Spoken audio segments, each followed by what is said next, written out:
Welcome, welcome, welcome to another Unfiltered Conversations podcast. I'm your girl, Coach Yolanda, Coach Y Square, Ava Black. I have several names. Too many names. Too many. And of course, my beautiful co-host, Miss Kelly Mack. How y'all doing? It's Cinco de Mayo. Cinco de Mayo.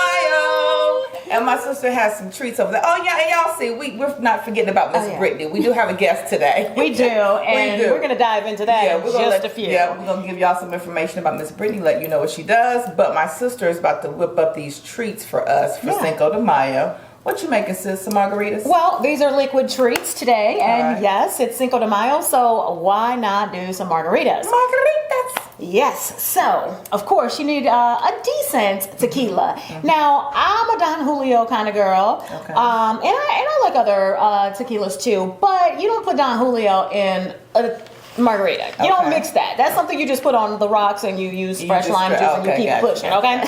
So, this is a very decent tequila here. My godson put me onto it during my wedding weekend. What is it? It's called Milagro. Milagro. Now this comes in silver. It comes in reposado, and it also comes in anejo. But today we're using silver because silver is the best for margaritas. Margaritas. Yes.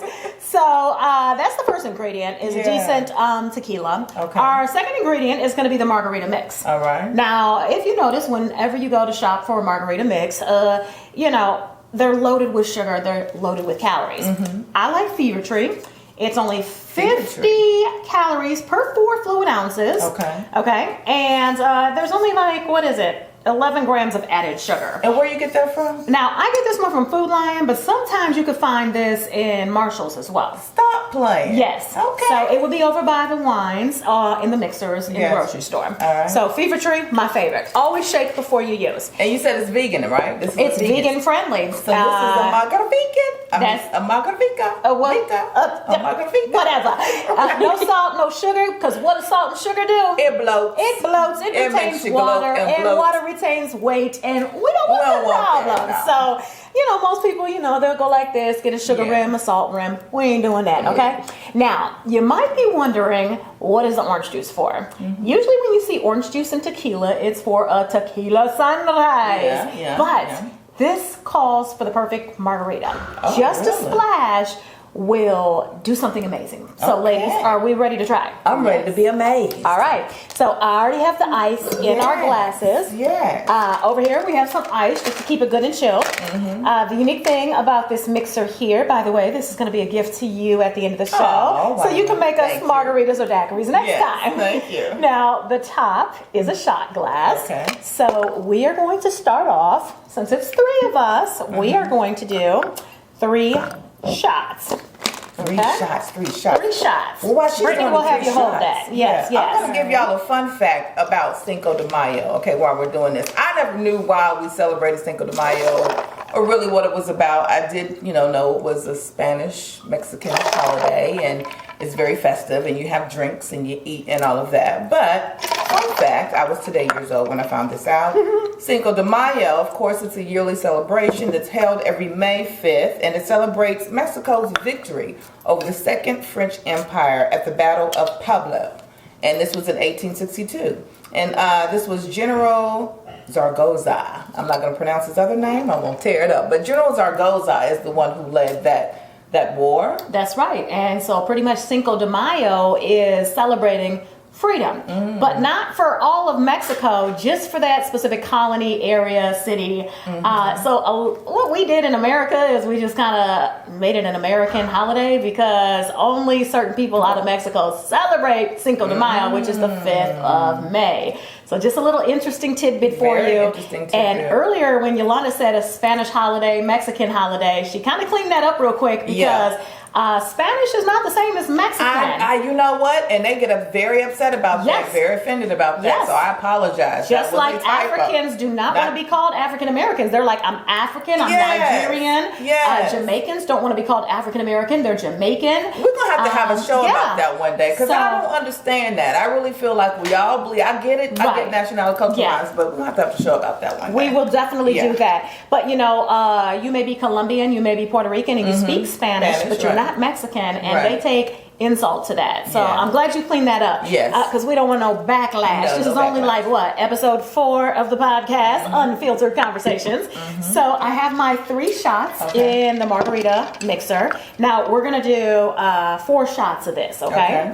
Now, some people like it a little bit more, but you know what? We are ladies. We're not trying to bloat. We're not trying to hold weight. So we going to do this like grown women, okay? All right. So there we go, and plateau. All right, now final ingredient, we have some orange juice. I got Simply Orange because that's what was available, but you can get any orange juice you want because the key to the orange juice is it's just going to cut the bitterness from the tequila and also from the lime. So Well, this is good because I'm really not a tequila girl. I'm a vodka girl, so I like more vodka. But I did, when I first started drinking way back in the day, margaritas were the drinks that I got started on, I would say, besides a little glass of wine. Margaritas. So I have not had a margarita in years. I would say probably at least 10, 15, maybe 20 years since I've had a margarita. I just don't get them anymore. And I used to get them, so when I used to get them, what made me stop getting them was, I think there was something in the mix. It used to make the back of my jaws tingle. Oh, that's the mix, the margarita mix. Something would make the back of my jaws tingle, so I stopped drinking margaritas. That's because a lot of them has sodium, sulfates, all of that. This is the cleanest you're going to get it, unless you use your own lime juice. Yeah, so we're going to go ahead, and I'm just going to pour just a hair in here to make sure before I serve you all. I always have to be the taster. Make sure it's right. You could barely taste the liquor. It is good. Okay. So, little bit for me. Well, let's pour. Little bit for you. Yes. And that Milagro is very, very clean. It's not going to bite you. Britnie? Yes. Yolanda, now wait, before. What are we toasting to today? So we are going to be toasting to financial health, wealth, prosperity of unfiltered conversations. I love it. And all of you. Cheers, ladies. Yes. Yay. Ooh, Kelly. This is good. Let me find out. You used to be a bartender, honey. Baby, I never You got told bartender you. skills. Yes, I actually did bartend at one point of life. You know, I was a single mom. And so, you know, I did what I had to do to make ends meet. So not only was I a receptionist in my early days in radio, and I evolved from there, but I also worked the door at a club on Fridays and Saturdays. $50 a night. And that was $100 a week, which paid for daycare. And I would bartend as well. And the tips would pay for groceries. So, you know, we couldn't get them food stamps and Medicaid and checks anymore. So that's what had to be done. I know. So I could raise my son. You know, I was a teenage mom, so you know, I was kind of out there by myself. But hopefully my bartending skills aren't rusty. Very good. Like I said, I have not had margarita in about 15 years, honey. And it's making me feel... How do you like it, Britnie? I love it. Awesome. But I love tequila. You love tequila. Yeah, I'm a tequila girl too. Okay, let me find out. Well, speaking of Britnie, this is Britnie Thompson, you guys. She's with Faith First Financials.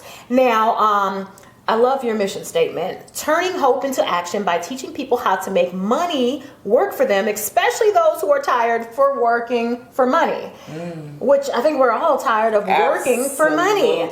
Yeah. So one of your favorite quotes is, "We rise by lifting others." Yes. So let's talk about it. Like, how, first and foremost, did you get started in, you know, financial freedom, financial awareness, financial literacy? Because, you know, sad thing is, we don't learn this stuff in school. No, we don't. Right. We don't. I actually had a mentor come to me and talk to me.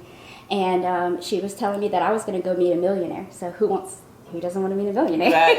And so I'm thinking I'm going to go shake a millionaire's hand. I don't know what that's going to do for me, but I'm going to go meet this millionaire. Okay. So I end up at a meeting, and it turns out it's a financial literacy meeting, and a millionaire is running it. And at the end of that conference, I said, I want to be just like that millionaire. And I paid for the information, dove into the information, and I've been doing financial literacy for about 7 years now. Okay. Excellent. So, are you a millionaire Are yet? you a millionaire? Not yet. Okay, but you're working on it. But I love what you just within your tagline or your mission statement, what you were saying about the finances. And to me, what I took from that is really understanding your value and your worth. Yes. And even within the profession that I'm in, I've been an entrepreneur all my life. So I've always had to work for myself. And it is finding a relationship is what I found out that had to happen with me. I had to find a relationship with money because I was in the hair industry and I would make it fast. Yes. So I would always liken it like I felt like I was a drug dealer because I could be poor today, but I could be rich tomorrow. Right. And especially if it's a holiday. But not doing that, you end up going through it, and it's really there's really a relationship, correct, that you have to have with money, Yes. in order to really understand how to grow your finances. Absolutely, right? yes. You do have to have a relationship with money. So when we teach about money, we teach what money is, but we also teach principles to money, and you have to have relationship or what we'd call people habits with money. So basically, there's this one principle that I love. I believe it's like principle 4 of ours. And there's 10 principles, but we have 1 to 47 principles. Oh my gosh, girl. I got ADD. You know, after 3, I'm done, baby. Okay? You got Kind the of like 48 margaritas. the 3 47 and laws done. of financial power, huh? Okay. Yes. Okay. All right. So let's talk about principle number 4. Okay, so principle number 4 says, when it comes to relationship, it says it's not what you pay, or actually that's principle number 1, but there's 3 that I love. Okay. So principle number 1 is not what you pay yourself or what you make, it's what you save, basically. Okay. So you're paying yourself first, basically. And so that's principle number 1. Well, people say, pay yourself first. I get direct deposit. Money comes to me. What do you mean, pay yourself first? You're going to take 10% of your net income and put it aside. Then you're going to pay your bills. And then Wait, was what's that 10% left over? for tithing? No, 10% for yourself. Oh, Yes, yes. that's it. And I've always heard that. Wait. So if you make $3,000, 10% of $3,000 is $300. Correct. So you're going to give yourself $300 for a budget for recreational purposes? No, you're going to save That's what you pay saving, yourself. like emergency fund type. Okay. Yes. Okay. So you're Okay. saving 10% of what you get. Yes. Okay, wanted to make And that then clear. you're distributing the rest to bills, a household, or whatever you Yes, need. after you pay yourself. Gotcha. Then there's the spending, or the expenses part, Okay. basically. So once you save what you pay yourself, then you're going to pay your expenses. Then you have what's left over to actually spend recreationally if you would like. Now, this If you have anything left over. This is what I want to say because it's a big- it was very simplistic of what you said. And another thing that I like within the notes I read about you, it's about simplification, right? Yes. You are a solopreneur. Yes. And what does that mean? Solo Solo dolo. I don't know. That's what I thought. Right. So we keep it basic. It's Okay. You remember you said relationship with money. I have relationship with people. Not everybody's financial situation is the the same. same. You got that Correct. right. So you're gonna have to call me. We're gonna have to talk, and then we're gonna have to develop the financial piece and education to your specific situation so that you Right. can grow. Kind of like getting a custom-made car. Yes. Yeah, or picking out the trim and the shelving and the cabinetry in a new home. Yes. Like that would suit you as an individual. I love it. I like it That's too. what I do as a transformational architect. But I think it's great because you have to have those kind of things in Right. place in order to be able to help your client. So I love that. And I love the fact that you said pay yourself 10%. And like I said, simplifying it. Sometimes people don't do that. No. And that rule, if you just do that one simple rule, right, of paying yourself and never forgetting to do that, that's a way to be able to start working towards your financial freedom. Correct? Absolutely. Absolutely. You kind of already touched on 1 and 4, but let's go ahead and take them from 1 through 4 real quick. Okay. So principle number 1 is not what you make, but what you keep that determines financial success. Pay yourself first and save what you pay yourself. And that's the 10% we referred to earlier. Yes. Okay. And so we'll get deeper into that on step 2, which is to create a plan for consistently adding money to this account. Each time you get paid from now on, pay yourself 10% of your income into this account. It's only 10%, but it will grow your savings and your net worth. Okay. more quick than you think. Right. So going back to the 10%, just to be clear, this is what you're putting in savings. Not what you're paying yourself to get your nails done, your hair did, and your toes did too. You gotta save and it, that y'all. massage, okay? This is what you're doing. If you make $3,000 in a paycheck, you're going to take $300 and you're going to put it in savings before you spend anything else. Absolutely. But you're going to pay yourself first Yep. via your savings. Yes. Okay. So let me say this, for the person who may not make $3,000 in a paycheck, what about the ones or the people who make only a couple of $100s? So is there ever a situation, and I say this because I have clients and they talk about this, finances, and I'm no financial guru, so I always refer them to someone like you. But in life right now, there are a lot of people who are flipped upside down. Absolutely. A lot of the money are just going to be able to live. You know, so whether you have a mortgage or whether you have rent, and because of some of these big property companies and corporations that are coming in that are hiking up the prices, as well as even what's going on with real estate right now and trying to purchase a home, but even with rent, even within the building that we're in. And I'm going to say this, I'm going to talk about this because it was on the news, but Graystar owns the property of the building that we're in, and Graystar were one of the ones that they actually called part of the cartel, the property management cartel, who are going and raising up these prices, and that are making it based on unaffordable, demand, exactly, and based on the market, and they don't have to, and then they'll go in and they'll make it look like that their building is 90%, 98% full, and it may not be, because they'll have open spaces or open that they'll say this is a guest suite or this is a something else suite. And then, so what do you say to an individual who is out here trying to save and trying to do it, and they're working, but the money that they make goes toward everything they're doing, and they don't even have enough money to pay themselves 10%? That's a really good because question. if they pay themselves 10%, it's going to come out of what they got to do to live in their livelihood. What do you say to that individual? How does that person get to be on the track of financial wealth? So the hard truth is that you have to have something coming in to save something. And the reason why it's so important to create a plan is when you write down that plan, sometimes you find out that you're in the negative. So you got to do something else. So that means you're going to have to get another job. We talked about this earlier. Bartending, working the club door, whatever you what do. said earlier. You're going to, I remember when my husband was a personal financial trainer, and he was only bringing in $1,100 per month. And I went on this program, and guys, I was making $12.50 an hour at a bank. Okay, so that wasn't much money. But the thing is that when we wrote down our finances, first, there were things that we knew that we were spending that we didn't have to have. Like, you don't have to have Hulu. That's not a need. Very true.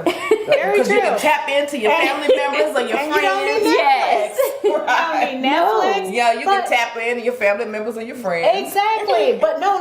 To your point, oh my gosh, I saw a young lady who asked me, oh, how do you save? I'm trying to save for a down payment for my house. She needed $10,000, right? So I was like, well, you got to be able to pinch something off of what you bring in. And she's like, I'm living check to check. I don't have the money to save. And then a week later, I saw her at one of these little spots that do the crab legs. Come on now. The New Orleans boils. Right. Her bill, because I asked her when I walked up, hey, how you doing? She's like, hey, girl. I was like, girl, is that your bill? She was like, yeah. I was like, that's for who? She was like, me and my friend, it's her birthday. $150 on some crab legs. But you ain't got money to put up every month? How you get that $150 to pay for that bill? That's what it is. It's the mindset. It's the mindset. If it's important, you'll figure out a way to make it happen. If it's not, you'll find an excuse. And if you don't think it's important and you need that mindset shift, this is a shameless plug that I'm about to do for myself. Here she goes. I am a certified professional transformational architect. Yes. Which means that I help deal with the transition of that mindset. So when you're in that stuck place and when you feel like, no, I'm doing a redundant cycle. I say I want to do it. I know I'm supposed to do it. I don't do it. And then I come back right here. Well, I help you get off the roller coaster and get off of that. And I give you tangible tools that you can apply without you having to even pick up a finger. If you know how to sit somewhere and think, and you know how to dream or imagine, then I can give you the tools to use to start changing your life. Once you start transforming and you understand, okay, well, I feel different now. I understand these steps and these things work, but now I don't know how to build. That's where the architect piece comes in, and I help you build it out from there. Because there are a lot of things outside of this podcast that we do professionally that really help to impact and change someone's life. Absolutely. And those are the thought processes which makes you know that, or makes you even say that, you know what? I'm not going to get my nails done, or I'm not going to eat those crab legs. I'm going to go ahead and put this money or this 10%, or if your 10% is $10, we have to look at it like that, right? Somebody might. You got to start somewhere. Well, there's 3 keys to wealth: financial literacy, personal development, changing your mindset, and leveraging systems. Come when on. you say leveraging systems, you guys are familiar with the cashback apps like Fetch and all that. And people are like, oh, I just saved my receipts, or I get a $5 reward from CVS. Right. But actually, there are better platforms out there that will give you a percentage by using, the merchant wants you to use your cash. Right. They don't want you to use debit cards or credit Right. cards because they're getting charged those 2 save to 3%, 4%. 5%. Yep. Yes, yep. but it actually helps. It matters. And you know what the biggest learning, the biggest learning tool to those platforms is not I saved 30 cents. Yeah. It's that I planned. Yes. That I'm putting my money intentionally in this platform, and that I know where my money is going. That's right. And I know what I'm earning on my money. Therefore, I understand my value. So Absolutely. does cash still rule in your mindset? Because you know Cash we're in is this always digital king world. forever. It is king. I'll answer for her. I but think yeah. so too. I think so too. But Absolutely. You hear that we're in a cashless society. We are and in a credit, cashless debit, society, and crypto but and NIPTO. The and electronic numbers are connected to you, your social, and your identity. So you may have $500,000 worth of assets, and I may have $200,000 worth of assets. But to me, what really comes in play is how much you got in debt. And how do the two work together? Yeah. So having said that, let's go back to the next 2 principles, because you've went over the first 2. Let's go to the next 2, and then let's talk about if somebody makes $200,000, they could be broke AF, and then somebody makes $50,000, and they're doing better than that person making $200,000. So let's start with those final 2 How is principles. that even possible? Yeah, it's possible, baby. Right. So the final principle, actually principle 4, is my favorite principle, and it's stop getting financial advice from broke people. Ooh. Say it again, Brittany. Get it only from those who you want to emulate. Stop getting financial advice from broke people. Yes. If you don't have no money, you can't tell me how to save money. No. It's kind of like going to a dermatologist for You got bumpy skin. if you go, why would you go to a dermatologist if you got a heart issue? You need to go to a cardiologist. If you have a GI issue, which is gastro and intestine, internal, all of that in your gut, why would you go to a dermatologist? Or you gotta go to somebody that's doing and specializes in what your issue is. Or even better than that, because you have some people that are in the field, but they're not good at it. Because you can go to a dermatologist, but if her face bumpy, That's true. and if she looked like she got a whole bad acne outbreak, how is she gonna help your acne? Or what about Because she can't help her own. What about a cosmetologist without edges? Thank you. And her hair looks terrible. So you got to go to someone not only who is in that field, but who knows what they're doing. Indeed. Absolutely. Because I did have a cosmetologist, and I won't put her name out there, but she burnt my edges out. And they still trying to grow back 7 years later. Well, But anyway, back to you, Sometimes we Brittany. like to support our community. Let's face it, as people, this is real talk. And so we'll want to support our friend. We'll want to support our family member. And come to find out they don't know what they're talking about. And because you're being nice, you end up getting burned. Because I ended up trying to support a salon owner one time. Won't name them. My edges got burned. So. I bet she's the same person. What's her name? Oh, we ain't gonna Y'all do got that. pretty hair. That's why they burnt y'all edges out. They was Well, mad. that's Y'all got okay, to chill. Let me tell you something. She put tracks in my hair, the tape-in extensions, and then when it was time to take them out, she used Glue Gun, and it just melted my edges out. Like it was awful, y'all. It was like putting nair on my edges. But anyway, That was some shade, Kelly. girl, I still feel some type of I'm trying way. to take out my sister edges. Let me tell you. I'm looking for Anyways, we'll talk about that off camera. But Brittany, how is it that somebody that has a $200,000 income per year and somebody that has a $50,000 income per year, how is it that the person with the higher income can be more broke than the person with the $50,000 income? Well, I'm going to answer it with our principles again. Okay. Because principles are really just habits, right? And so principle number 1 is not what you make, but what you save. Okay.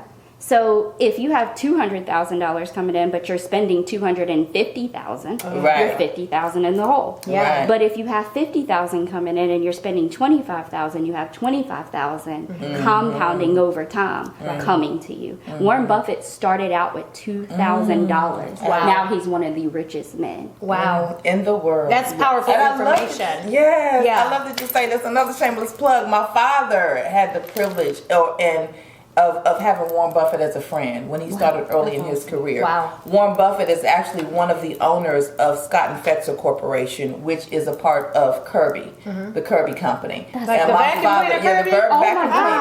And my Okay, history with that father in the was family. Mr. Artist Webb. Some of you may know him. He is the guru. They call him the head rhino, but he was black man, but one of the top men who rose in that division, one of the only black men who rose in that division. So a part of the accolades, he was a part of the Golden Circle Club, and a part of that you get to meet these millionaires and people behind the company. So Warren Buffett, so he got a chance to go to Warren Buffett's home and spend time with him and understand why Warren said that I don't give my children money. Yeah. And they got to work for it. And they not just gonna get, you know what I'm saying, what that is. So I love that. And he was such a frugal person with his money. Yeah.